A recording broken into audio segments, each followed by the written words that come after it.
Assalamualaikum warahmatullahi wabarakatuh. Jadi di sini saya ingin menyampaikan rangkuman tugas video yang berjudul pemrograman sekuensial pada PLC yang berdurasi 25 menit. Jadi judul besar pada rangkuman kali ini yaitu logika dan sekuensial. Jadi sebelum itu sekuensial. Sekuensial itu adalah gerakan yang ada di industri. Gerakannya itu biasanya berurutan, dan sekuensial ini selalu mengandung input.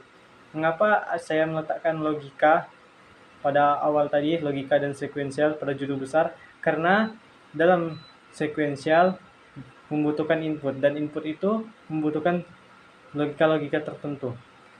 Nah, langsung saja yang pertama, kita tidak perlu banyak-banyak belajar tipe-tipe PLC, cukup satu, tapi itu dalam aja. Oke, yang pertama itu ada diagram sekuensial. Jadi untuk menerjemahkan studi kasus, yang pertama kita harus membuat diagram sekuensial seperti ini. Di sini berurutan. Ketika PB1 ditekan, dia mengandung logika tertentu yang menghidupkan output pertama. Lalu selanjutnya untuk menghidupkan output kedua ini membutuhkan input lagi. Nah, di input kedua ini juga ada logika tertentunya untuk menghidupkan O3 ini. Lalu seterusnya dan berurutan. Lalu untuk studi kasus ini, soalnya itu ketika PB1 dan 2 ditekan, maka lampu akan menyala. Lampu 1 akan nyala, lalu 5 detik kemudian lampu 2 menyala, lampu 1 mati. Lalu 10 detik kemudian lampu 3 nyala, lampu 2 mati. Lalu 5 detik kemudian lampu 3 mati dan sistem reset. Jika tombol 3 atau 4 ditekan, semua lampu mati. Dan sebelum itu saya ingin memperkenalkan ada logika-logika yang dapat kita ketahui. Ada N, dalam logika kita N itu adalah dan, jadi harus keduanya ditekan agar output itu bisa aktif. Kalau OR itu atau, jadi salah satunya ditekan, output itu akan aktif. Dan ada net N, jadi net N itu kontaknya itu NC. Jika ditekan 1, maka outputnya akan mati. Kebalikan dari N. OR juga kontaknya itu NC. Lalu kemudian ada latching. Latching itu artinya penguncian. Itu sangat bermanfaat saat kita ingin memprogram, agar kita tidak perlu menahan terus-menerus.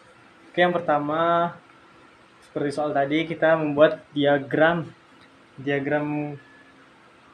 sekuensial. Mohon maaf ini agak dipercepat karena tidak bisa lama-lama, karena memori penuh.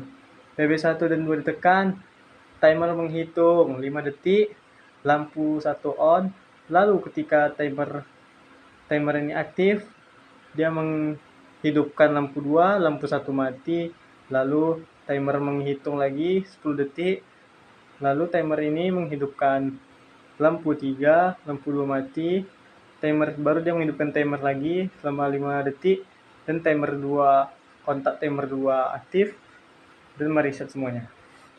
Jadi seperti ini ya. Untuk programnya kita membuat secara urut, yaitu pertama logikanya kita menggunakan logika N. Ketika PB1 2 dan tekan, maka outputnya akan nyala. Jadi di sini saya menggunakan alamat internal relay pada PLC. W0.00 untuk menghidupkan lampu 1. Jadi input itu tidak boleh langsung menyambung kepada outputnya, harus melalui perantara atau internal relay-nya. Bisa W10.00, W10.01, W10.02, dan seterusnya. Bisa secara berurutan agar mempermudah. Lalu PB1 ditekan. Karena dia PB1 dan 2 ditekan, otomatis logikanya N, harus dua-duanya ditekan. Maka W00 ini untuk menghidupkan lampu 1 ini nyala. Dan ini namanya latching, penguncian. Jadi logikanya ketika PB1 PB2 tekan ini mendapat sumber arus dari sini, lalu otomatis kontaknya dari yang ini akan mendapat sumber juga. Jadi ketika ini dilepas, ini tetap hidup karena mendapat sumber dari kontaknya yang di awal ini. Lalu kemudian T02. T022 ini nyala karena lampu 1 ini menghidupkan W0.01 ini menghidupkan lampu sekaligus menghidupkan timer. Nah, ketika timer yang ini aktif, otomatis kontaknya ini aktif,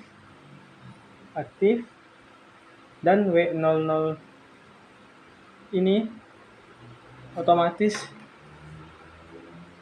NO ini akan memberikan sinyal dan menjadi NC. Kemudian ini masih menghitung timer. Timer sudah aktif menjadi NC. W0.01 ini aktif. W0.01 ini aktif. Sama juga menggunakan penguncian. Lalu W0.01 ini dia menghidupkan lampu 2 sekaligus timer kedua. Ketika timer ini NC, maka timer ini akan ketika ini juga NC. Otomatis ketika dia menghidupkan timernya udah jalan dan kontaknya akan jalan. Nah, segitulah singkatnya ya. Lalu ini bisa dilihat di sini ya. Tuh. Jadi W00 ini adalah internal relay pada PLC. Jadi kita input itu jangan langsung ke 100.00, jangan langsung gitu. Jadi dari perantara internal relay ini.